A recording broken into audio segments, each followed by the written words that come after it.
Halo, selamat bertemu kembali dalam pembelajaran daring hari ini. Kita akan membahas materi yang baru, yaitu perencanaan pemasaran usaha kerajinan dari bahan limbah berbentuk bangun datar. Saya harap untuk kita semua masih tetap semangat dan kita masih dalam keadaan sehat. Mari kita langsung saja bahas materinya. Perencanaan pemasaran usaha kerajinan dari bahan limbah berbentuk bangun datar. Beberapa hal penting yang berkaitan dengan aspek pemasaran sebagai berikut. Yang pertama itu adalah memahami seni menjual. Seni menjual adalah suatu seni yang digunakan untuk mempengaruhi orang lain supaya tertarik dan bersedia untuk membeli barang atau jasa yang ditawarkan, sehingga konsumen akan merasa mendapatkan keuntungan jika membeli barang atau jasa tersebut. Jika seorang penjual telah memahami seni menjual dengan baik, maka akan lebih mudah untuk menuju keberhasilan. Lalu yang kedua adalah menetapkan harga jual. Hal-hal yang harus dipertimbangkan dalam menentukan atau menetapkan harga jual sebagai berikut.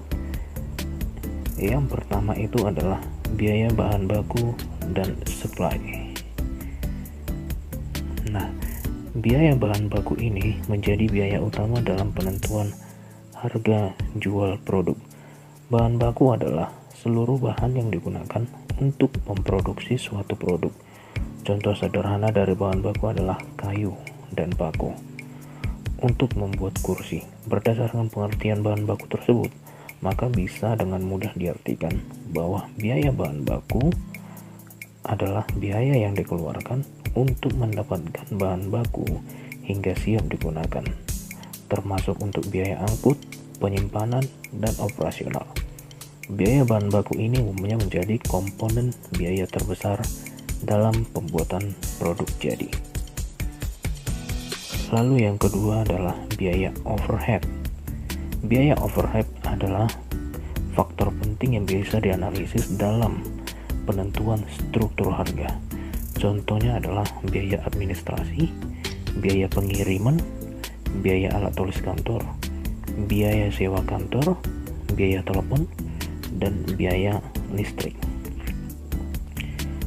Lalu yang ketiga itu adalah biaya tenaga kerja. Nah, biaya tenaga kerja merupakan biaya dalam memproduksi barang jadi selama proses produksi dan biaya tenaga kerja yang bekerja di kantor. Contohnya adalah biaya gaji karyawan, uang lembur, intensif, atau bonus. Nah, untuk menentukan harga jual sebuah produk, maka perlu mengetahui total biaya atau total cost yang dibutuhkan dalam membuat produk tersebut. Nah, rumus untuk menentukan harga jual sebagai sebuah produk adalah biaya total sama dengan total biaya bahan baku ditambah total biaya overhead ditambah total biaya tenaga kerja. Nah, penentuan harga jual produk juga dapat ditentukan dengan 3 cara.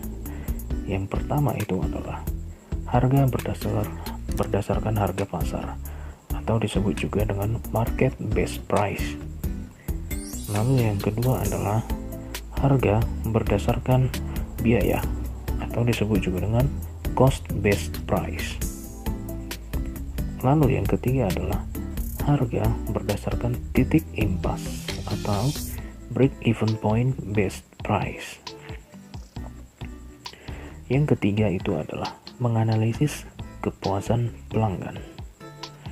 Nah, metode-metode yang bisa digunakan untuk mengukur tingkat kepuasan pelanggan adalah sebagai berikut. Yang pertama adalah sistem keluhan dan saran.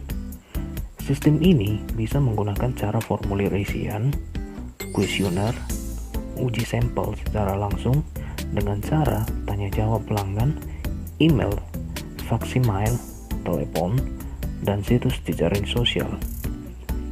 Lalu yang kedua adalah survei kepuasan pelanggan secara berkala. Nah, sistem keluhan dan saran tidak bisa mencerminkan secara tepat dan akurat apabila hanya sekali dilakukan. Oleh karena itu, perlu dilakukan lebih dari satu kali survei agar diperoleh tingkat keakuratan yang lebih baik. Lalu, yang ketiga adalah ghost shopping atau mystery shopper. Cara ini adalah mempekerjakan orang untuk berpura-pura menjadi pembeli. Orang ini akan melaporkan hal-hal positif dan negatif dari pelayan serta manfaat dari sebuah produk. Nah, yang terakhir atau yang keempat adalah promosi. Promosi adalah suatu aktivitas yang dilakukan oleh perusahaan guna mengkomunikasikan, mengenalkan, dan mempopulerkan kepada pasar sasarannya.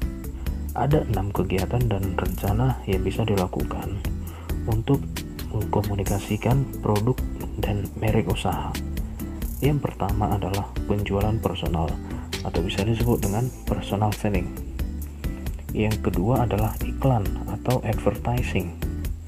Lalu yang ketiga adalah promosi penjualan atau sales promotion.